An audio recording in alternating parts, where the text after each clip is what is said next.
The broadcast is now starting. All attendees are in listen-only mode. Donc, mesdames et messieurs, bonjour. Au nom de Restaurant Canada, je tiens à vous dire qu'on est parfaitement désolé de devoir faire un enregistrement plutôt que d'avoir fait le webinaire comme prévu cet après-midi. Pour ceux qui étaient là, vous avez constaté qu'on a commencé à le faire. Ça a duré à peu près une douzaine de minutes. Et puis, rapidement, on est arrivé à une situation où on avait des problèmes techniques. C'est ça, les joies du télétravail et du confinement. Donc, malheureusement, on n'a pas pu continuer. Il y a certaines de vos questions qui sont rentrées quand même, plusieurs questions qui m'ont été posées par les membres de Restaurant Canada au Québec depuis le début de la situation de la COVID-19. Donc, je peux me présenter rapidement. David Lefebvre, vice-président Affaires fédérales et pour le Québec. Donc, plusieurs d'entre vous me connaissez et on a interagi beaucoup là, depuis le début de la crise. Pour moi, c'était très important dans la mesure où Restaurant Canada faisait des webinaires comme ça pour les différentes provinces, qu'on en ait un en français spécifiquement pour le Québec. Et je pense que c'est important aussi pour les membres de savoir ce qui se passe au niveau fédéral, de savoir ce qui se passe comme programme spécifique au Québec. Et aujourd'hui, ça va être un peu ça la présentation.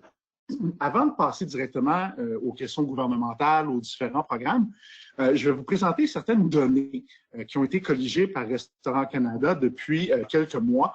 On a tout un service de recherche qui se trouve à faire ce type d'enquête-là et de sondage régulièrement. Et c'est sûr que depuis le début du mois de mars, depuis le début de la COVID-19, évidemment, on pose nos questions en fonction de ça pour connaître le pouls de l'industrie, savoir ce qui se passe dans vos restaurants, dans vos opérations et également dans vos entreprises pour être certain de connaître les vrais besoins, savoir les choses sur lesquelles on doit intervenir et savoir les éléments sur lesquels on doit demander des précisions au gouvernement. Vous avez vu, il y a plusieurs programmes qui ont été mis sur pied et votre rétroaction, votre feedback est extrêmement important pour connaître les vrais enjeux, connaître les bons enjeux et également être capable d'influencer le débat. Donc, il va y avoir une présentation rapide de certaines données statistiques. Et par la suite, je vais vous expliquer un peu les différentes phases de la COVID-19 en termes de Restaurant Canada, en termes de vos opérations, et également de ce qu'on fait au niveau gouvernemental. Et puis après ça, on va y aller un peu plus dans le détail avec différentes mesures. Et je vais essayer d'intégrer au fur et à mesure plusieurs des propositions que vous nous avez faites, plusieurs des questions que vous nous avez posées. Et certains d'entre vous ont probablement vu aussi qu'on a été très présent dans les médias, principalement avec deux opérations, donc une qui a commencé le 2 avril et une qui a commencé le 23 avril. Donc, on a été dans les médias francophones, anglophones à travers le pays. Je salue aussi tous mes collègues de l'ensemble du département des affaires gouvernementales qui a été capable justement de faire plusieurs entrevues et de s'assurer que vos préoccupations, on en parle au gouvernement, on en parle entre nous pour trouver des solutions, mais qu'on en parle aussi au grand public qui éventuellement va retourner dans vos restaurants, dans vos établissements et qui, par ailleurs, continue de fréquenter les voies qui demeurent ouvertes. Donc, la première section dont j'aimerais vous parler aujourd'hui, c'est évidemment le choc statistique et le choc réel qu'on a eu dans l'industrie lors du début de la pandémie de la COVID-19 et principalement aussi quand les mesures de distanciation sociale, de limite au regroupement ont commencé à être mises en place et qui ont évidemment virtuellement fermé la moitié de l'industrie. Donc, si vous regardez, on a l'ensemble du même sondage, les mêmes questions qui ont été posées du début du mois de février jusqu'aux 2 premières semaines du mois d'avril. Et vous constatez que ce qu'on voit ici, c'est que quand on regarde les 2 dernières semaines du mois de mars et les 2 premières semaines du mois d'avril, il y a 95 ou 96 des restaurateurs qui estiment avoir moins de revenus, donc pour 2020 comparé à 2019. C'est incroyable, ces chiffres-là sont absolument impensables. Même quand il y a eu, par exemple, la tempête de verglas au Québec, ou quand il y a eu les inondations à Calgary, ou quand il y a eu la grosse tempête de neige cet hiver à Terre-Neuve, bien, malgré tout, il y a quand même plus que 4 ou 5 des restaurants qui arrivaient à faire de bonnes affaires. Donc, je vous dirais que c'était assez évident dès le début de la crise que ça serait grave, mais à ce point grave, c'est quelque chose qui a surpris énormément de monde et qui a aussi fait en sorte, évidemment, d'interpeller les gouvernements sur la nécessité d'intervenir. On regarde ces chiffres-là et puis on se dit, bon, évidemment, c'est très grave. La diapositive suivante qui montre les changements donc de la même période en 2019 et 2020, spécifiquement pour la comparaison des 2 premières semaines du mois de mars avec les 2 dernières semaines du mois de mars, en termes de vente totale, c'est quand même assez impressionnant. Et on voit très bien que les mesures de distanciation sociale qui ont été mises en place, d'ailleurs parfaitement justifiées par les différentes provinces, au milieu du mois, ont eu un gros impact. Ce qui est intéressant aussi de cette diapositive-là, c'est qu'on remarque que l'impact avait déjà commencé au début du mois de mars, bien qu'on n'était pas encore officiellement en période de pandémie. Vous vous souviendrez, ça a l'air d'être quelque chose qui était il y a 20 ans, mais les frontières étaient encore ouvertes, les voyages étaient permis. Il y a des gens qui allaient dans le sud, qui revenaient du sud, mais déjà, il y a plusieurs opérateurs qui limitaient leurs activités ou qui, à tout le moins, témoignaient d'une baisse de revenus parce que les gens ont commencé à moins aller au restaurant, à plus rester chez eux, et il y a des endroits qui commençaient à être fermés. Maintenant, quand on regarde la colonne du milieu, en fait, la colonne inversée, parce qu'il s'agit de pertes importantes, on voit que dans les 2 dernières semaines du mois de mars, mais là, c'est carrément l'hécatombe, 72 de baisse au niveau des ventes. La principale cause de ça, évidemment, c'est de toute évidence la COVID-19, mais principalement que les restaurants à ce moment-là étaient fermés. Et il y a aussi beaucoup d'opérateurs, et c'est tout à fait compréhensible, qui, en attendant d'avoir plus de détails des programmes gouvernementaux ou des programmes d'aide qui étaient promis, ou encore de savoir comment le consommateur réagirait à la situation, ont carrément décidé de fermer en disant « j'aurai plus de clients, je vais limiter la quantité de frais que j'ai à payer et je verrai plus tard si je vais réouvrir ». Donc, c'est ça qui explique aussi que les 2 dernières semaines de mars ont probablement été jusqu'à date et seront probablement, d'ici la fin du processus, les 2 pires semaines pour l'industrie de la restauration au Canada. Et je vous dirais que les chiffres du Québec, et là-dessus, c'est quand même assez incroyable parce qu'il y a souvent des différences dans nos enquêtes, dans nos sondages, mais dans ce cas-ci, il y a une équation presque parfaite au niveau des volumes et au niveau des chiffres, ce qui nous amène à la troisième colonne, qui est le total du mois de mars, qui est une baisse de 50 et on voit certains rapports au niveau du PIB et tout ça pour le premier trimestre qui rentre en ligne de compte. Et je vous dirais que pour le mois de mars, de toute évidence, le secteur des services alimentaires et de la restauration a été touché au moins 30 à 40 de plus que l'industrie en général, principalement parce qu'on est une industrie de rapports humains, on est une industrie où les gens vont justement pour avoir des expériences en commun, des fêtes, des anniversaires, des soupers d'équipe, du travail de bureau aussi. Et c'est évident que les restaurants ont été particulièrement touchés. Et la manière dont les restaurants ont été touchés, peut-être, ça c'est la dernière diapositive de données statistiques. On ne veut pas trop vous abreuver de données, mais on pense que c'est quand même important pour vous d'avoir ce portrait-là qui est un peu plus complet. C'est la réaction dans l'industrie au niveau des fermetures de restaurants et de ce qui s'est passé. La diapositive est pour les établissements qui sont considérés comme étant des restaurants indépendants, des bars ou des endroits où on peut aller boire, et aussi pour les plus petites chaînes. Je vous dirais que la différence, quand on regarde les chiffres entre les plus petites chaînes et les indépendants et les plus grandes chaînes, c'est que dans les plus grandes chaînes, il y a davantage de résilience parce que souvent, il y a un franchiseur qui est capable de limiter certains frais pendant des périodes plus difficiles. Il y a aussi des habitudes de consommation au niveau de la livraison, au niveau des commandes pour emporter et au niveau du service au volant qui sont plus présentes. Donc, je vous dirais que ce que cette diapositive-là permet de voir, c'est que les restaurants indépendants, familiaux, principalement ceux qui tirent la majorité de leurs revenus de salle à manger, ont évidemment été les plus touchés dès le début de la COVID, et non seulement au mois de mars, mais encore maintenant. Et on estime que d'ici la fin, jusqu'à la réouverture complète, ce seront aussi malheureusement les institutions de services alimentaires qui seront le plus touchées. Donc, quand on regarde la diapositive, on voit que 8 des gens estimaient fermer à tout jamais leur restaurant. Ce chiffre-là est davantage vendu à 10 maintenant. Et il y en a aussi 75 qui disent, au niveau des restaurateurs indépendants, qu'ils ne réussiront pas à passer à travers une période de 3 mois si rien n'est fait en termes de réouverture pour les aider par certains programmes ou de savoir comment ils vont être capables d'intégrer les programmes gouvernementaux déjà en place pour être capables d'assurer un certain flux de trésorerie qui leur permet à tout le moins de payer le loyer et d'espérer demeurer ouverts.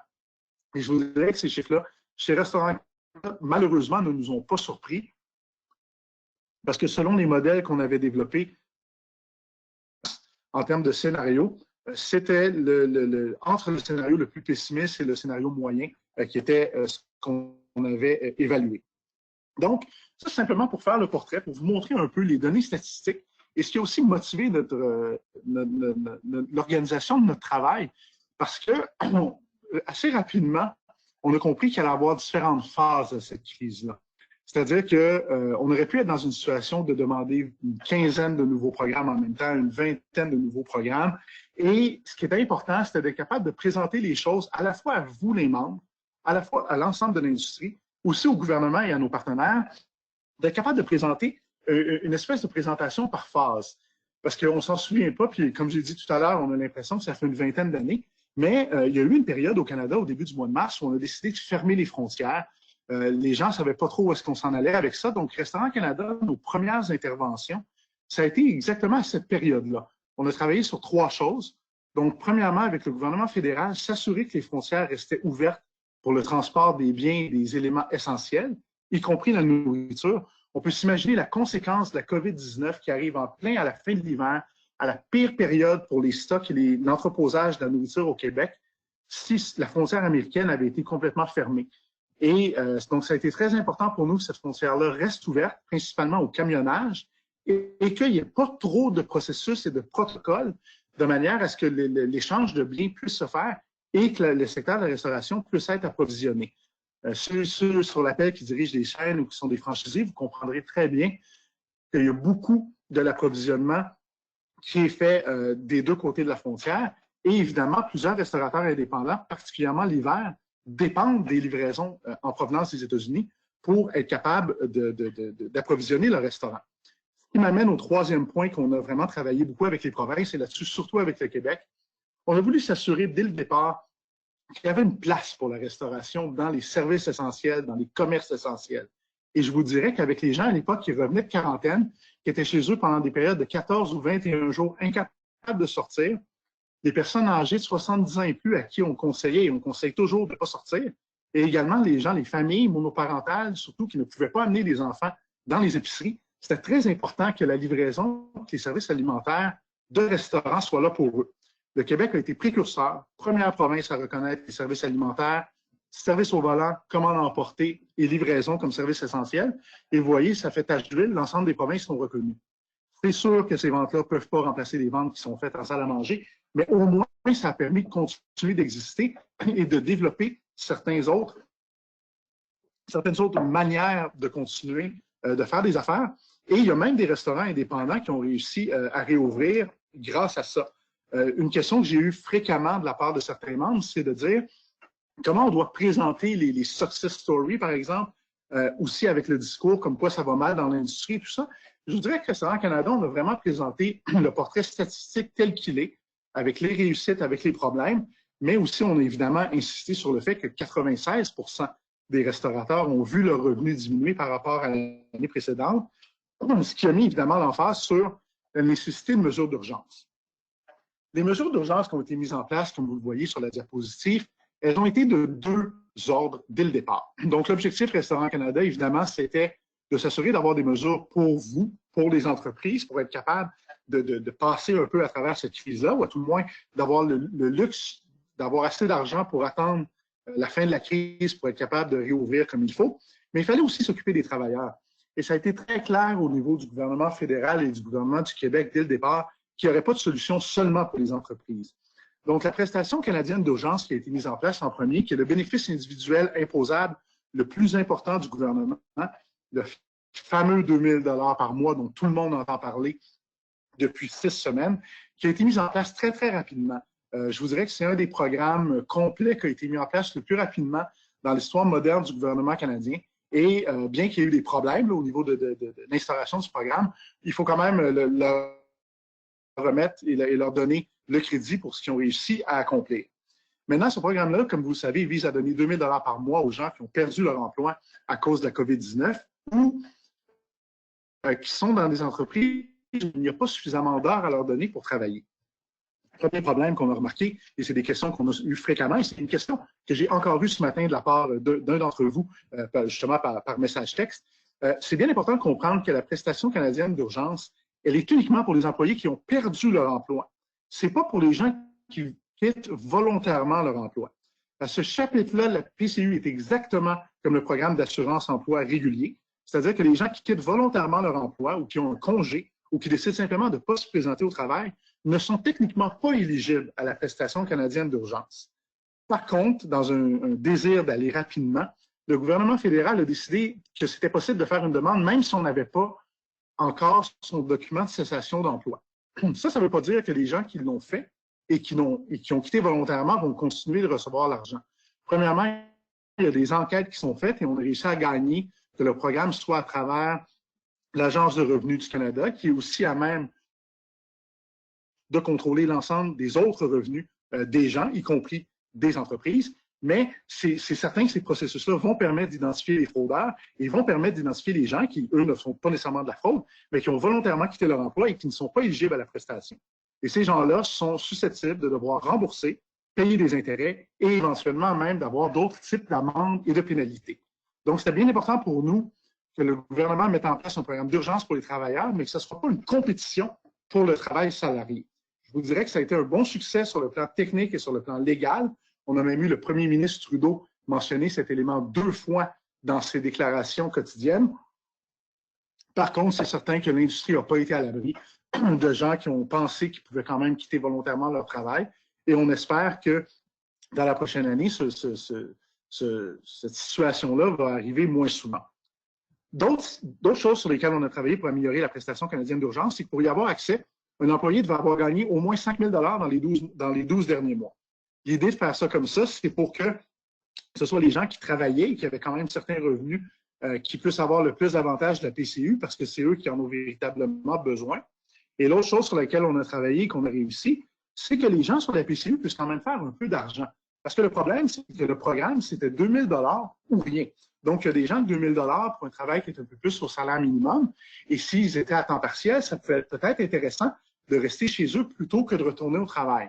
Maintenant, un employé peut gagner jusqu'à 1 000 par mois et conserver la PCU, ce qui a permis à plusieurs d'entre vous de conserver et de garder des employés sur la liste de paye, tout en faisant en sorte qu'ils puissent quand même avoir la prestation et avoir quand même des revenus qui sont plus intéressants et qui leur permettent de continuer à travailler et de ne pas perdre leur place. Le programme est rétroactif au 15 mars 2020. Les gens vont pouvoir appliquer jusqu'au mois d'octobre. Et c'est à noter qu'un bénéficiaire doit avertir l'agence de revenus dès qu'il recommence à avoir un salaire ou une autre forme de revenu. Ce n'est pas votre responsabilité comme employeur d'avertir l'agence de revenus. Et même si vous avez des employés qui sont en transition de la prestation canadienne d'urgence vers la subvention salariale ou tout autre programme pour lequel votre entreprise est éligible, ce n'est pas votre responsabilité que les individus déclarent qu'ils ne sont plus éligibles à la PCU. C'est à eux de le faire et c'est à eux de s'arranger avec l'Agence de revenus du Canada. Votre responsabilité, évidemment, c'est de veiller à ce que vous puissiez justement être éligible aux différents programmes et que vos employés puissent avoir la prestation canadienne d'urgence et que ce soit à eux de faire leur propre déclaration, exactement comme dans le cas de l'assurance-emploi. Autre mesure d'urgence qui ont été mises sur place, c'est aussi pour les entreprises. Parce que c'est sûr qu'il fallait faire quelque chose pour les employés, ne serait-ce que parce qu'on veut que ces gens-là puissent continuer de survivre, puissent continuer à nourrir leur famille et soient capables de revenir travailler dès que la situation s'améliore. Maintenant, une des principales mesures qui a été mise en place rapidement par les entreprises, par le gouvernement fédéral, donc on parle qu'on a travaillé là-dessus dès la mi-mai, le compte d'urgence pour les entreprises canadiennes. Ce sont des prêts pour les PME qui visent à payer vos frais d'opération. Donc ça peut être des salaires, ça peut être de la nourriture que vous voulez vendre, ça peut être le loyer, n'importe quoi qui est un frais d'opération. Évidemment, ce n'est pas pour payer des dividendes, ce n'est pas pour payer des bonus ou des choses comme ça. C'est vraiment pour payer des frais d'opération de vos restaurants. C'est des prêts qui sont garantis à 100% par le gouvernement du Canada. Donc, c'est des garanties sur ces prêts-là et les prêts sont faits à travers les institutions financières.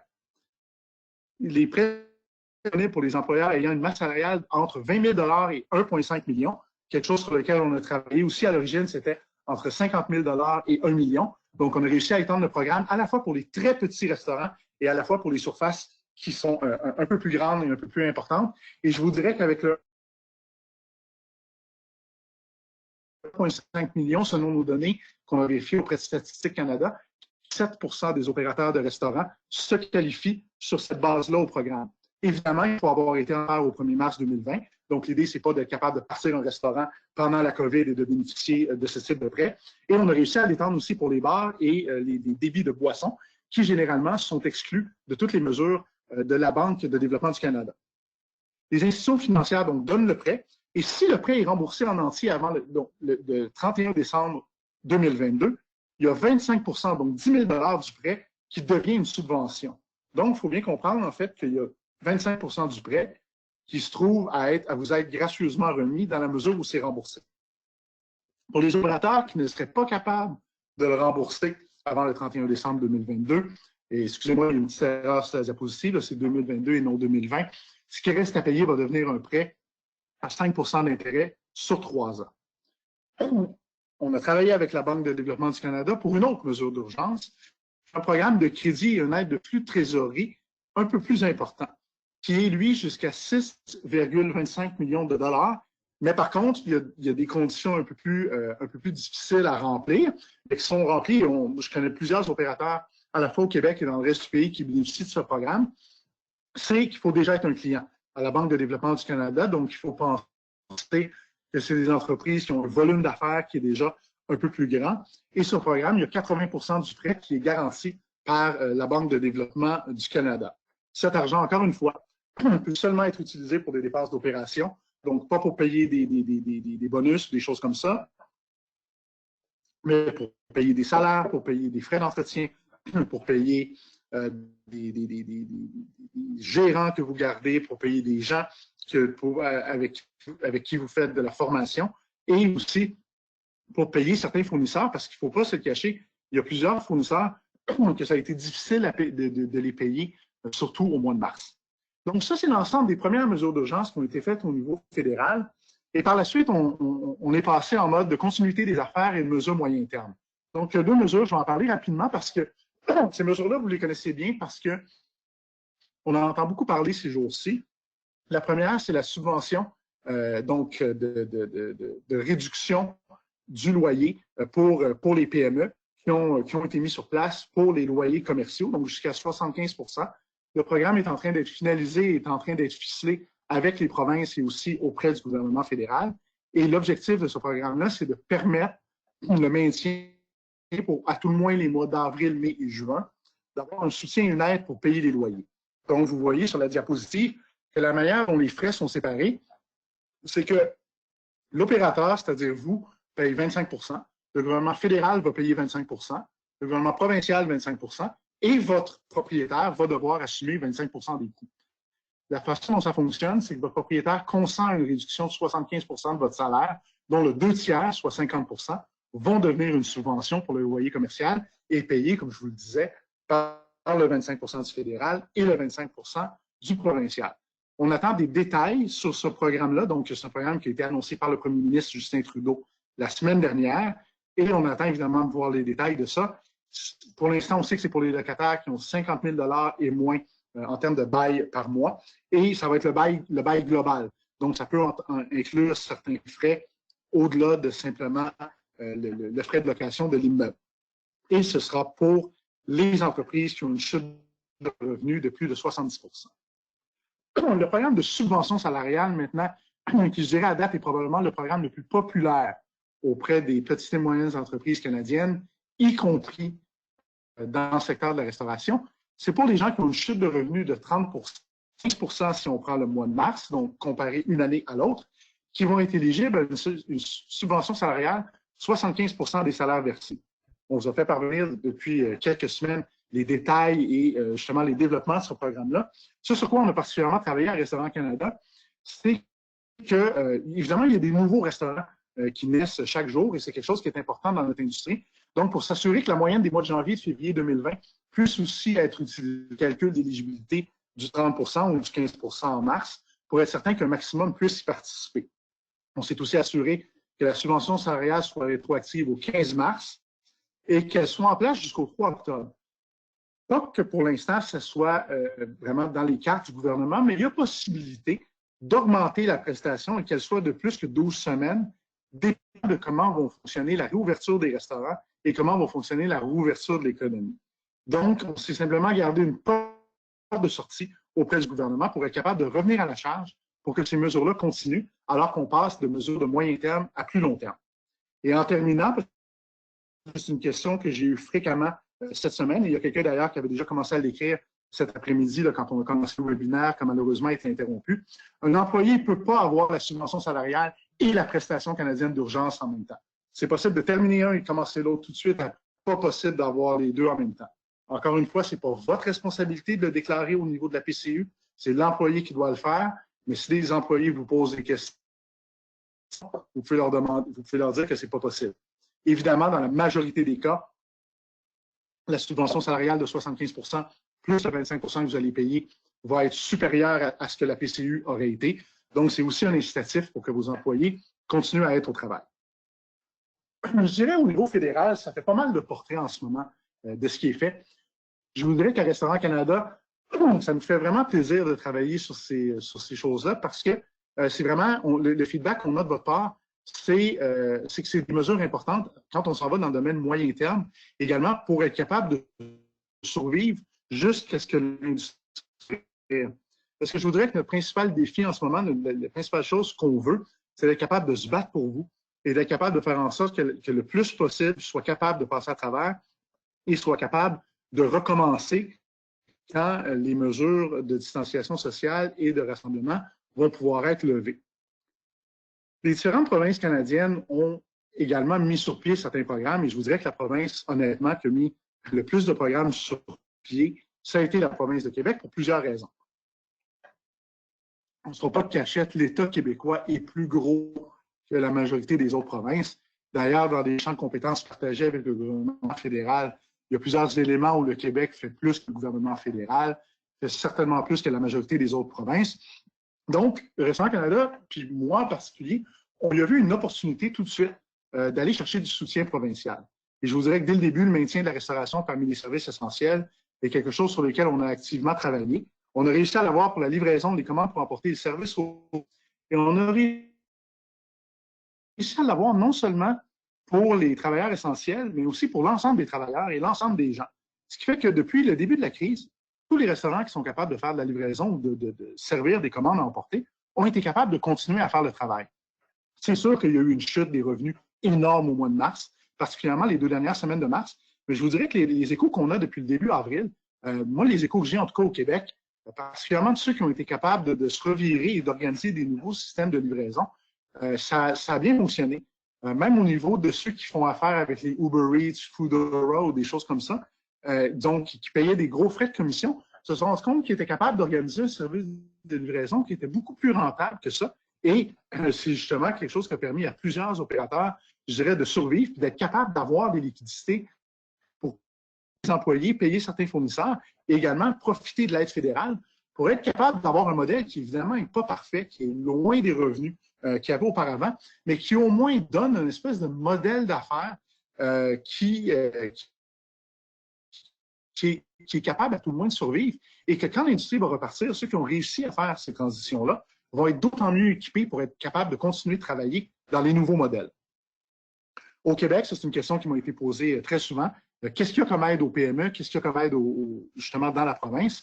La mesure la plus importante qui a été mise sur pied, principalement à travers Investissement Québec, c'est le ministre de l'Économie, Pierre Fitzgibbon, qui a vu personnellement à mettre cette mesure-là sur pied. C'est des prêts garantis ou des garanties de prêts jusqu'à 50 000 $ pour les entreprises éligibles.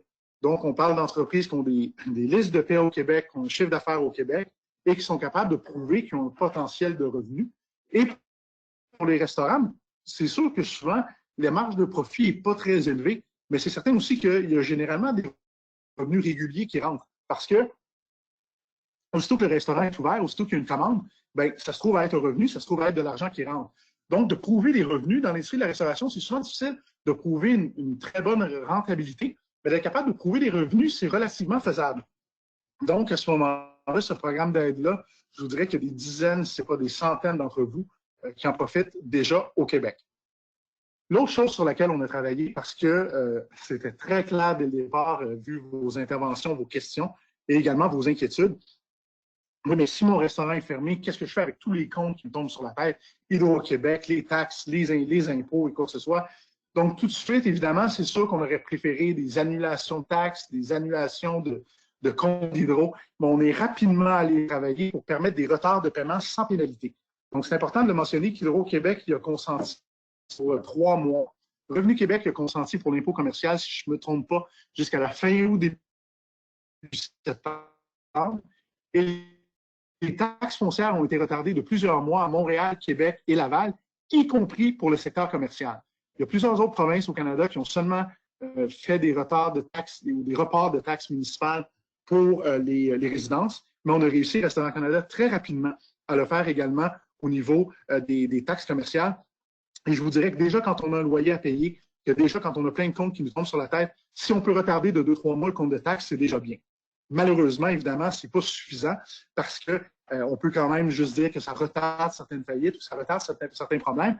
Mais en même temps, le fait de retarder ces échéances-là nous permet de travailler avec le gouvernement fédéral et également avec le gouvernement du Québec sur des programmes d'aide, des programmes de soutien et également un plan de relance pour savoir comment l'industrie va pouvoir repartir et comment vous allez pouvoir commencer à travailler.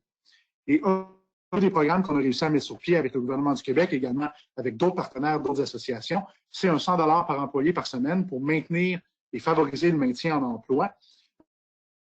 Que ça soit important pour pas que la prestation fédérale vienne faire concurrence au salaire et à la qualité de travail que vous êtes capable d'offrir. Parce qu'il y a ça aussi, avec moins d'employés, il y a plusieurs restaurants qui ont dû aussi augmenter la charge de travail et les heures de certains employés. Puis on voulait être certain que vous soyez capable de garder des bons employés. Et je vous dirais que c'est un programme qui est relativement bien réussi. Il y en a d'entre vous qui vont me dire, avec la nouvelle subvention aux étudiants fédérales, tout est à recommencer parce que là, il y a aussi une compétition indue pour une main-d'œuvre jeune qui est généralement très populaire auprès de l'industrie des services de la restauration. Et je ne peux pas vous donner tort, évidemment, le travail doit continuer. On travaille autant avec les partis d'opposition à Ottawa qu'avec le gouvernement du Québec pour trouver des solutions alternatives. Le gouvernement du Québec, je peux vous dire, n'est pas très content de voir tous les jeunes qui vont être sur une subvention au lieu de travailler, que ce soit dans notre industrie ou aussi dans le secteur agroalimentaire, sur les fermes et tout ça.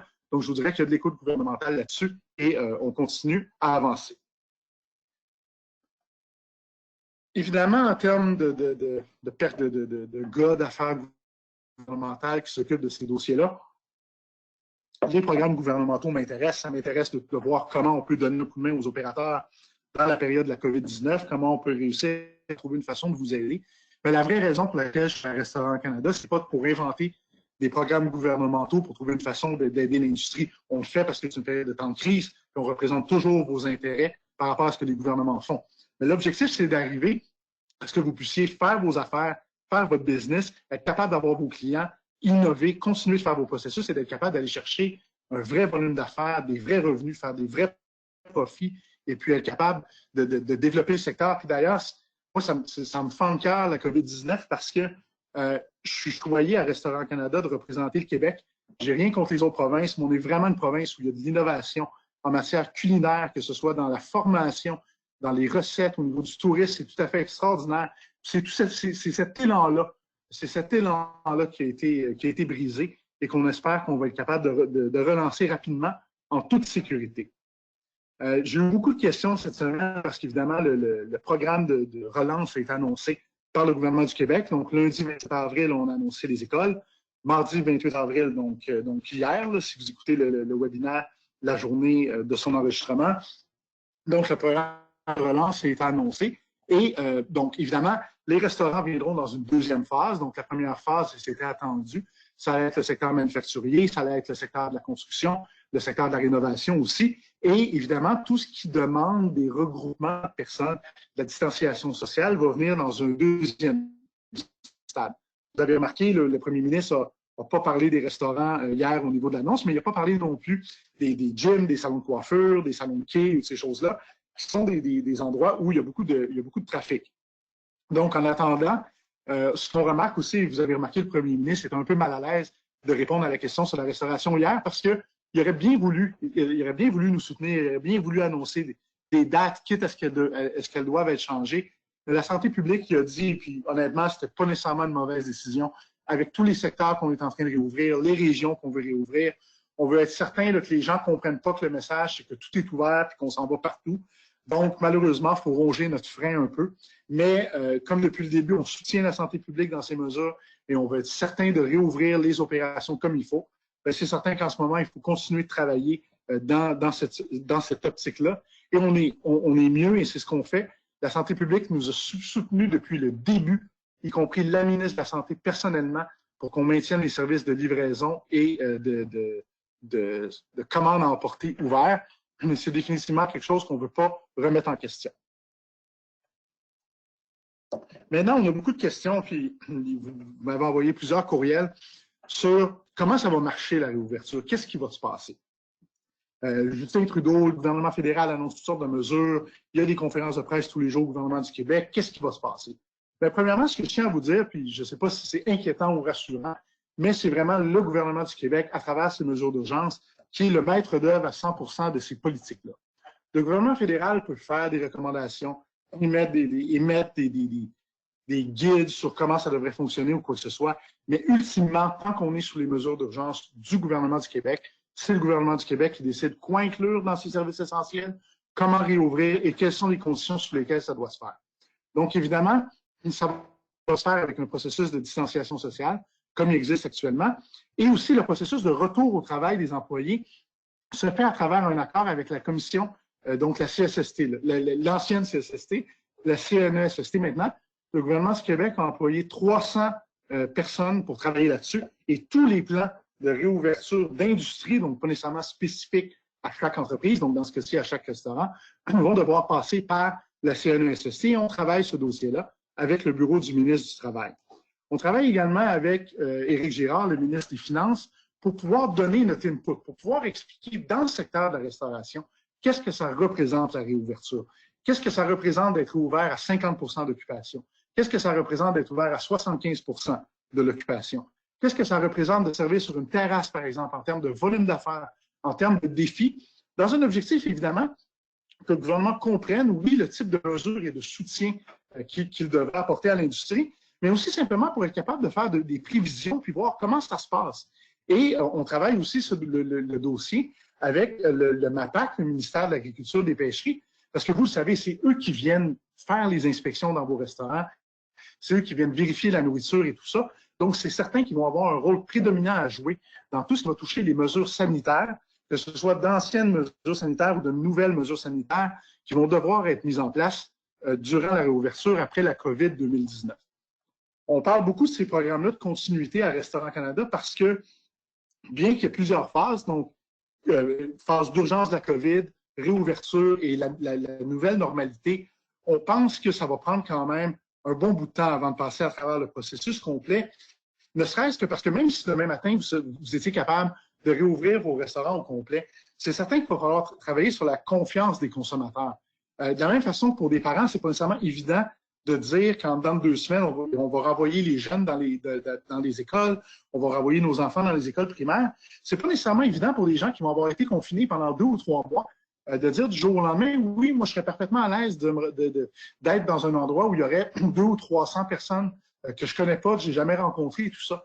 Donc, c'est au niveau de ces protocoles-là que ça va être bien important que l'industrie travaille avec les pouvoirs publics et que l'industrie travaille aussi avec des processus pour rétablir la confiance des consommateurs. Et les pouvoirs publics vont évidemment avoir un grand rôle à jouer. Mais je vous dirais que Restaurant Canada, on veut vraiment être votre courroie de transmission à ce niveau-là. Et on veut être la courroie de transmission aussi pour être capable de vous expliquer les orientations et ce que le gouvernement du Québec entend faire. Parce que c'est bien important que quand certaines régions vont réouvrir, quand ça va être possible de réouvrir les salles à manger ou les bars ou différents secteurs, que ça fonctionne de la bonne façon. Puis moi, je vais vous dire une des choses, sinon la chose dans laquelle je suis le plus fier depuis le début de la COVID-19 dans notre industrie. Je ne sais pas si vous avez remarqué, là, mais dans les médias, puis moi j'ai eu souvent la question là, de la part de journalistes, des médias, qu'est-ce qui se passe dans votre industrie? Est-ce qu'il y a des éclosions? Est-ce qu'il y a des problèmes avec la COVID ou quoi que ce soit? Il n'y en a pas eu de problème. La manière dont vous avez organisé vos services à l'auto, vos services au volant, la manière dont vous avez inventé des manières de gérer les commandes à emporter et les clients qui venaient chez vous, ça a été absolument incroyable. Il n'y a pas eu de problème. Et Dieu sait que les journalistes et que d'autres personnes ont essayé de nous poser des questions là-dessus. Et puis, il y en a pas eu.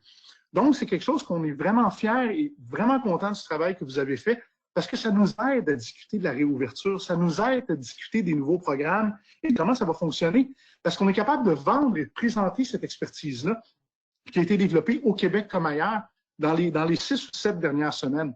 Et vraiment, c'est vraiment le travail que vous avez fait et toutes vos équipes d'organisation, de ressources humaines et tous vos employés, tous les employés qui ont que vous avez maintenus en opération, qui ont été capables de travailler aussi dans des conditions des fois qui n'étaient pas faciles et qui ont réussi à faire en sorte qu'il n'y ait pas d'éclosion dans notre secteur.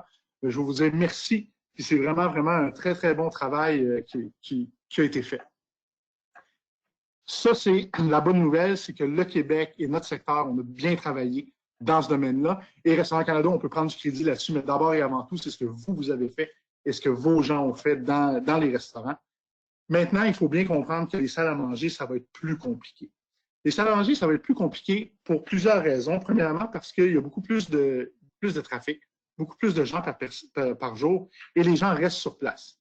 Donc, il faut comprendre aussi que c'est plus facile que les bars, parce que les bars ont plus de transit de gens qui rentrent et qui sortent. Mais la salle à manger, on parle de gens qu'un serveur doit aller 3 ou 4 fois à la table pour être capable de les servir. Donc, on veut être certain de savoir comment ça fonctionne.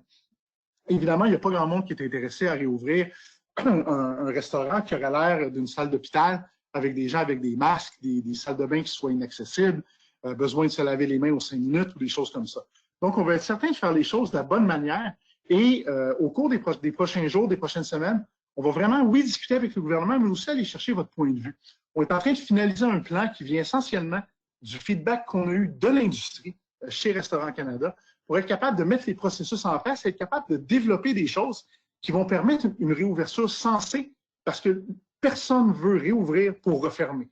Parce que je vous dis tout de suite, si jamais on réouvre des salles à manger, si jamais on réouvre à plein secteur de la restauration et qu'il faut refaire un confinement, là, je vous le dis, ça va être long et ça ne sera pas prêt de réouvrir. Parce qu'autant on a été capable de donner les garanties pour le service au volant, pour les commandes à emporter puis pour la livraison, autant les garanties à donner puis le succès à avoir pour les salles à manger va être encore plus complexe, mais aussi encore plus important. Moi, j'ai parfaitement confiance qu'on va arriver à le faire, mais il faut se donner les bonnes balises dès le départ. Il faut se donner les bons modes de fonctionnement. 42 minutes de présentation. Et comme vous voyez, on a terminé la dernière diapositive. Donc, je veux simplement revenir au début pour vous mentionner que c'est un plaisir pour moi, David Lefebvre, vice-président Affaires fédérales et pour le Québec, de travailler pour vous et avec vous. C'est sûr que généralement, on préfère le faire dans des conditions comme on a eu en 2017, 2018, 2019. Augmentation de vente, année record de tourisme, ouverture de restaurants, innovation, développement d'affaires. Mais on doit aussi être avec vous pendant qu'il y a des crises, pendant qu'il y a des problèmes, pendant qu'il y a du trouble dans l'industrie, pendant que le gouvernement s'affaire à faire différents programmes pour vous aider. Puis dans ce cas-ci, on n'est pas en train d'aller chercher 1, 2, 3 de plus de marge de profit pour vous, de vous essayer à faire ça. On est en train carrément de travailler avec vous à essayer de sauver vos business, sauver vos restaurants, sauver les investissements que vous, vos franchisés, vos gens, vos partenaires ont fait depuis des années. Et je vous dirais que c'est des conditions qui sont plus difficiles à travailler pour tout le monde, effectivement, mais c'est pas moins motivant. Je vous dirais que ce qui me motive beaucoup, moi, personnellement, surtout depuis un mois, c'est de voir les histoires de ceux qui sont capables de repartir des opérations, sont capables d'utiliser certains programmes gouvernementaux pour dire « Ah, ben je vais pouvoir aller chercher 5 employés de plus, je vais être capable de mettre 2 livreurs de plus sur la route » ou des choses comme ça. On sait que c'est pas idéal, on sait que c'est pas parfait. Regardez le webinaire qu'on a essayé de faire aujourd'hui, cet après-midi, les problèmes de diffusion puis de connexion. C'est une situation hors norme, c'est une situation exceptionnelle. Mais je voudrais que vous reteniez le message qu'on est là pour vous puis on est là avec vous. On ne pourrait pas faire le travail qu'on fait, puis on ne pourrait pas avoir l'efficacité qu'on a sans avoir votre avis, vos opinions, puis savoir où est-ce qu'on s'en va. Puis je vous dirais qu'on va faire appel à vous de plus en plus pour avoir ces choses-là, parce qu'au fur et à mesure qu'on va dans la réouverture des restaurants, c'est vous les spécialistes, c'est pas moi. Moi, je peux dire au gouvernement, on a besoin de ça, on a besoin de ça, on s'en va de ce côté-là, on aimerait savoir un allègement réglementaire là-dessus, on aimerait savoir une politique là-dessus. Mais c'est pas moi qui peux vous dire comment organiser vos cuisines. C'est pas moi qui peux vous dire comment un système de lavage de mains pourrait être organisé de la meilleure manière. Et c'est pour ça qu'on a besoin de vous. On a besoin de vous parce que c'est ça qui nous permet d'être encore plus efficace. Donc, en conclusion, je veux remercier toute l'équipe de Restaurant Canada aujourd'hui qui a contribué à l'organisation de cet événement. Encore une fois, au nom de l'organisation, je m'excuse qu'on n'ait pas pu faire avec les questions-réponses en ligne. Il y en a plusieurs qui m'avaient écrit dans le courant de la journée, donc ça m'a permis d'intégrer à ma présentation certaines des questions que vous avez posées et j'espère que vous avez pu profiter de cette présentation-là. N'hésitez pas à nous écrire, n'hésitez pas à nous faire part de vos commentaires, de vos opinions. Sachez que les programmes gouvernementaux en place, on continue à travailler, à les peaufiner. Il y en a plusieurs qui vont être modifiés et également, qui sont pas encore qui n'ont même pas encore fait l'objet de projet de loi. Donc, il n'est pas trop tard pour intervenir. Je vous remercie beaucoup et merci d'avoir été avec nous aujourd'hui. Au plaisir de vous reparler prochainement.